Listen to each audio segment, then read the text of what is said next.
தென்காசி மாவட்டத்தில் மின்சாரம் தடையின்றி வழங்கப்படுவதாகவும் பால் தட்டுப்பாடு ஏற்படவில்லை என்றும் வருவாய் மற்றும் பேரிடர் மேலாண்மை துறை அமைச்சர் KKSSR ராமச்சந்திரன் தெரிவித்துள்ளார்.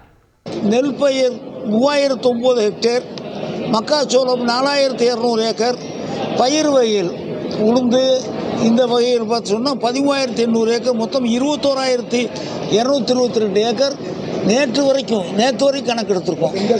தென்காசி மாவட்டத்தை பொறுத்து இன்னைக்கு நமக்கு எடுத்துகிட்டு இருக்காங்க. இது மாதிரி எல்லா மாவட்டங்கள்லையும் எடுத்துகிட்டு இருக்காங்க. மழை இன்னைக்கு தான் கொஞ்சம் விட்டுருக்கு. அதனால் இப்போ தான் ஃபீல்டுக்கு ஆஃபீஸர்ஸ் போய் உட்காந்து அந்த கணக்கை பார்க்க முடியும். அந்த வேலையை பார்த்துட்ருக்காங்க. நம்ம தென்காசி மாவட்டத்தை பொறுத்தளவுக்கு உயிர் சேதம் இல்லை.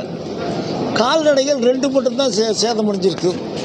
மொத்தம் 15 முகாம் நம்ம இங்கே தென்காசி மாவட்டத்தில் இருக்கிறது. அதில் 521 பேர் நம்ம தங்க வச்சுருக்கோம். அவங்களுக்கு வேண்டிய படுக்க வசதிகள், சாப்பாடு வசதிகள், பால் போன்றவையெல்லாம் கொடுத்துருக்குறோம். நம்முடைய மாவட்டத்தை பொறுத்தளவுக்கு ஓரளவுக்கு மின்சார தடை இல்லாத அளவுக்கு அதையும் செய்திருக்கோம்.